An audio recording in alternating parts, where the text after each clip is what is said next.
ഇന്നത്തേത് ഒരു കിടിലനായിട്ടാണ്, ഭയങ്കര ടേസ്റ്റുള്ള ഒരു സ്നാക്സിൻ്റെ വീഡിയോ ആയിട്ടാണ് ഇന്ന് വന്നിട്ടുള്ളത്. അപ്പോൾ നല്ല ക്രിസ്പിയും ടേസ്റ്റി ആയിട്ടുള്ളൊരു സ്നാക്സ് ഉണ്ടാക്കുന്നത് എങ്ങനെയെന്ന് കണ്ടുനോക്കാം. നമുക്ക് വീഡിയോയിലോട്ട് പോവാം. കണ്ടുകൊണ്ടിരിക്കുമ്പോൾ ഇഷ്ടമാണെങ്കിൽ നിങ്ങളുടെ സപ്പോർട്ട് ഉണ്ടാവുക. അപ്പോൾ ഞാൻ ഇതിന് വേണ്ടിയിട്ട് ഒരു പാത്രത്തിലോട്ട് 2 കപ്പ് മൈദ ഇട്ട് കൊടുക്കുന്നുണ്ട്. ഇതിലോട്ട് ആവശ്യത്തിനുള്ള ഉപ്പ് കൂടി ചേർത്തെടുത്തിട്ട് ജസ്റ്റ് ഒന്ന് മിക്സ് ആക്കി എടുക്കുക. ഇതിലേക്ക് ഒരു 3 ടേബിൾ സ്പൂൺ എണ്ണ ഒഴിച്ച് കൊടുക്കുന്നുണ്ട്. എന്നിട്ട് കൈ വെച്ചിട്ട് എല്ലാം കൂടി ഒന്ന് മിക്സ് ആക്കി കൊടുക്കുക. ഇപ്പം ഞാൻ നോർമൽ വാട്ടർ 1 കപ്പ് എടുത്തിട്ടുണ്ട്. 1 കപ്പ് വെള്ളമൊന്നും നമുക്കിതിലേക്ക് വേണ്ട. കുറേശ്ശെ വെള്ളം ഒഴിച്ചെടുത്തിട്ട് നമുക്ക് ചപ്പാത്തിക്കൊക്കെ കുഴച്ചെടുക്കുന്ന ആ ഒരു രീതിയിൽ കുഴച്ചെടുക്കാം. ഞാനിത് ഒരു ഡോ ആക്കി എടുത്തിട്ടുണ്ട്. ഒരു 5 മിനിറ്റ് നമുക്കൊന്ന് കുഴച്ചെടുക്കാം. കൂടുതൽ വേണ്ട, 5 മിനിറ്റ് മാത്രം കുഴച്ചെടുത്താൽ മതി. ഇപ്പോൾ ഞാനൊരു 5 മിനിറ്റ് കുഴച്ചെടുത്തിട്ടുണ്ട്. ഇനിയിപ്പോൾ നമുക്കിതൊന്ന് മാറ്റി വെക്കാം. ഇതിലോട്ടൊരു ഫില്ലിങ് ഉണ്ടാക്കിയിട്ട് എടുക്കാനുണ്ട്. അതുവരെ നമുക്കിതൊന്ന് റെസ്റ്റ് ചെയ്യാൻ വേണ്ടിയിട്ട് മാറ്റി വെക്കാം. നന്നായിട്ട് ചൂടായിട്ടുള്ള പാനിലോട്ട് 2.5 ടേബിൾ സ്പൂൺ വെളിച്ചെണ്ണ ഒഴിച്ചെടുത്തിട്ടുണ്ട്. എല്ലില്ലാത്ത ചിക്കൻ്റെ പീസസ് എടുത്തിട്ടുണ്ട്. ഉപ്പ്, മുളക് പൊടി, മഞ്ഞൾപ്പൊടി, അതുപോലെ തന്നെ കുറച്ച് കാശ്മീരി മുളക് പൊടി കൂടി ചേർത്തിട്ട് ഒന്ന് മിക്സ് ആക്കി എടുത്ത് വെച്ചിട്ടുള്ളതാണ്. ഈ ഒരു ചിക്കന് നമുക്ക് ഒന്ന് ഫ്രൈ ആക്കി എടുക്കാം. വെച്ചിട്ട് നമ്മൾ ഫ്രൈ ആക്കി എടുക്കുകയാണെങ്കിൽ വേഗത്തിൽ നമുക്കിതൊന്ന് റെഡി ആയിട്ട് കിട്ടിക്കോളും. ഇടയ്ക്ക് ഒന്ന് തുറന്നിട്ട് ഒന്ന് ഇളക്കി കൊടുക്കാൻ വേണ്ടിയിട്ട് മറിക്കണ്ട.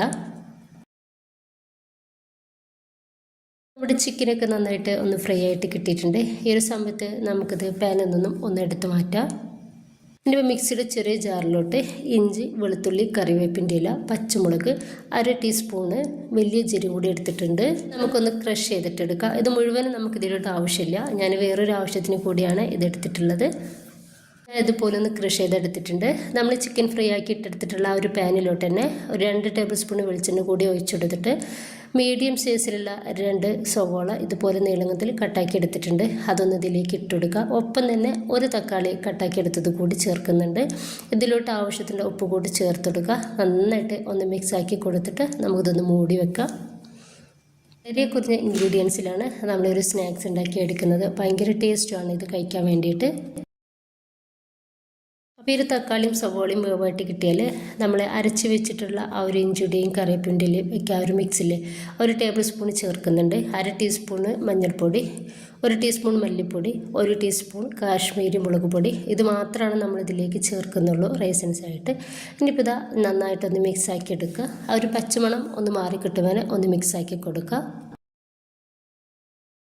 ജസ്റ്റ് നമുക്കിതൊന്ന് മൂടി വെക്കാം. ഇനിയിപ്പോൾ നമ്മുടെ ഫ്രൈ ആക്കി വെച്ചിട്ടുള്ള ആ ചിക്കന് നമുക്ക് മിക്സിയുടെ ചെറിയ ജാറിലിട്ടിട്ട് ഒന്ന് ക്രഷ് ചെയ്തെടുക്കാം. ഞാനിപ്പോൾ ഇത് ക്രഷ് ചെയ്തെടുത്തിട്ടുണ്ട്. ഇത് ഈ തക്കാളിയിലേക്കും സവോളയിലേക്കും ഇട്ടെടുത്തിട്ട് നന്നായിട്ടൊന്ന് മിക്സ് ആക്കി എടുക്കാം. ലാസ്റ്റ് ഇതിലോട്ട് തണ്ടോട് കൂടിയിട്ടുള്ള മല്ലിയുടെ ഇല കുറച്ച് എടുത്തിട്ടുണ്ട്. അതോടെ ഇതിലേക്ക് ചേർത്തിട്ട് ഒന്ന് മിക്സ് ആക്കി കൊടുത്താൽ നമ്മുടെ ഫില്ലിംഗ് കൂടെ റെഡി ആയിട്ടുണ്ട്. ഇപ്പോൾ കൗണ്ടർ ടോപ്പിലേക്ക് കുറച്ച് മൈദ ഒന്ന് ഇട്ട് കൊടുത്തിട്ടുണ്ട്. എന്നിട്ട് നമ്മൾ റെഡിയാക്കി വെച്ചിട്ടുള്ള ഒരു ഡോ വെച്ച് കൊടുത്തിട്ട് 2 ഈക്വലായിട്ടുള്ള 2 പോർഷൻ ആക്കിയിട്ട് എടുക്കുക. രണ്ടും നമുക്ക് 2 ബോൾസുകളാക്കിയിട്ട് മാറ്റി വെക്കാം.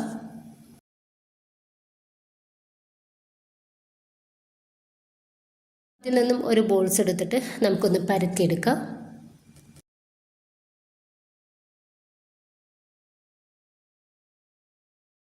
രീതിയിൽ ഞാനിതൊന്ന് പരത്തിയെടുത്തിട്ടുണ്ട്. ഇനിയിപ്പോൾ നമ്മൾ ഇതിലിട്ട് കുറച്ച് ഓയിലോ അല്ലെങ്കിൽ വെളിച്ചെണ്ണ എന്തെങ്കിലും കുറച്ചൊന്ന് സ്പ്രെഡാക്കി കൊടുക്കുക. വളരെ കുറച്ച് ചേർത്ത് കൊടുത്താൽ മതി.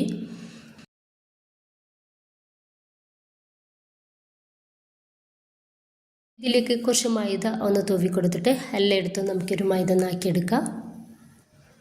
അതിനുശേഷം ഒരു സൈഡിൽ നിന്നും ഇതുപോലെ മടക്കി കൊടുത്തിട്ട് അവിടെയും കുറച്ച് എണ്ണ ആക്കി കൊടുത്തിട്ട് അതിൻ്റെ മേലേക്ക് മൈദ തൂവി കൊടുക്കുക. മറ്റേ സൈഡും ഇതുപോലെ തന്നെ ചെയ്തെടുക്കാവുന്നതാണ്. ഇനിയിപ്പോൾ നമുക്ക് ഇതുപോലെ ഒന്നുകൂടി മടക്കി കൊടുക്കാം. ഇതുപോലെ ചെറുതായിട്ടൊന്ന് പരത്തി കൊടുത്തതിന് ശേഷം നമുക്കിതൊന്ന് റോൾ ചെയ്തിട്ട് എടുക്കണം. അതുപോലെ റോൾ ചെയ്തിട്ട് സെൻറ്ററിലാവുന്ന സമയത്ത് നമുക്കതൊന്ന് കട്ട് ചെയ്യാം. എന്നിട്ട് മറ്റേ ഭാഗം കൂടി നമുക്കൊന്ന് റോൾ ചെയ്തെടുക്കാം.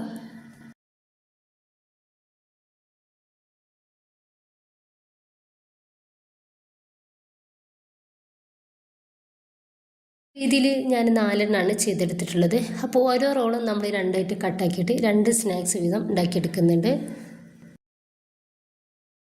കൗണ്ടർ ടോപ്പിലേക്ക് കുറച്ച് മൈദ തൂവി കൊടുത്തിട്ട് നമുക്ക് ജസ്റ്റ് ഇത് കൈ വെച്ചിട്ടൊന്ന് പ്രസ് ചെയ്തെടുക്കാം. അതിന് ശേഷം നമുക്ക് ചെറുതായിട്ട് ഇതൊന്ന് പരത്തിയെടുക്കണം. രീതിയിൽ ഒന്ന് പരത്തിയെടുത്തിട്ടുണ്ട്. മീഡിയം സൈസിലാണ് നമ്മളിത് പരത്തിയെടുത്തിട്ടുള്ളത്. ഇനിയിപ്പോൾ ഞാൻ ചീസാണ് എടുത്തിട്ടുള്ളത്. ഇനിയിപ്പോൾ ഈ ഒരു ചീസ് ഞാനൊന്ന് ഗ്രേറ്റ് ചെയ്തെടുക്കുന്നുണ്ട്. ഇതിലോട്ട് നമ്മൾ റെഡിയാക്കി വെച്ചിട്ടുള്ള ആ ഒരു ഫില്ലിങ് ഇട്ട് കൊടുക്കുക.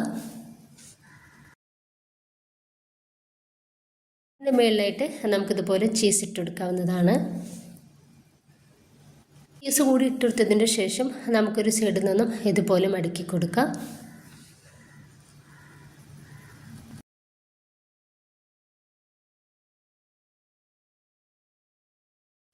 ഇനിയിപ്പോൾ ജസ്റ്റ് നമുക്കിതാ ഇതുപോലെ ഉള്ളിലേക്കൊന്ന് പ്രസ്സാക്കി കൊടുക്കാം. ഇത് കൈ വെച്ചിട്ടുണ്ട് ജസ്റ്റ് ഇതുപോലെ ഒന്ന് പരത്തിയെടുത്താൽ മതി. ഇങ്ങനെ ആയാൽ നമ്മുടെ ഒരു സ്നാക്സ് ഒന്ന് റെഡി ആയിട്ടുണ്ട്. ഇതുപോലെ ബാക്കി കൂടി ചെയ്തെടുക്കുക. നന്നായിട്ട് ചൂടായിട്ടുള്ള എണ്ണയിലേക്ക് ഈ ഒരു സ്നാക്സ് ഓരോന്നായിട്ട് ഇട്ടുകൊടുക്കുക. എന്നിട്ട് നമുക്കിതൊന്ന് ഫ്രൈ ചെയ്തെടുക്കാം. 2-3 പ്രാവശ്യം തിരിച്ചു മറിച്ചിട്ട് കൊടുത്തിട്ട് നമുക്കത് റെഡിയാക്കി എടുക്കാവുന്നതാണ്. മീഡിയം ഫ്ലെയിമിൽ ഇട്ടിട്ട് വേണം നമുക്കൊരു സ്നാക്സ് റെഡിയാക്കാൻ വേണ്ടിയിട്ട്. ഹൈ ഫ്ലെയിമിനും ലോ ഫ്ലെയിമിനും ഇട്ട് കൊടുക്കരുത്.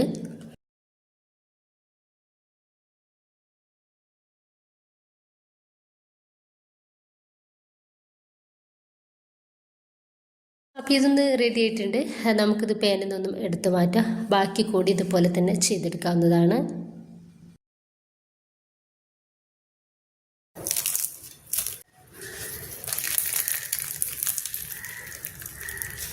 നമ്മളിങ്ങനെ ചെയ്തെടുക്കുന്നത് നമ്മുടെ ഈ ഒരു സ്നാക്സിന് ലെയർ ഉണ്ടാവും കേട്ടോ. പപ്സിൻ്റെ ഒക്കെ ആ ഒരു രീതിയിലുള്ള ലെയർ ഉണ്ടാവും. അതിന് വേണ്ടിയിട്ടാണ് ഇങ്ങനെ ചെയ്തെടുത്തിട്ടുള്ളത്. എല്ലാവരും ഇതുപോലെ ഒന്ന് ഉണ്ടാക്കി നോക്കുക. നിങ്ങളുടെ അഭിപ്രായങ്ങൾ കമൻ്റായിട്ട് അറിയിക്കുക. ഇഷ്ടമായിട്ടുണ്ടെങ്കിൽ നിങ്ങളുടെ എല്ലാ സപ്പോർട്ടും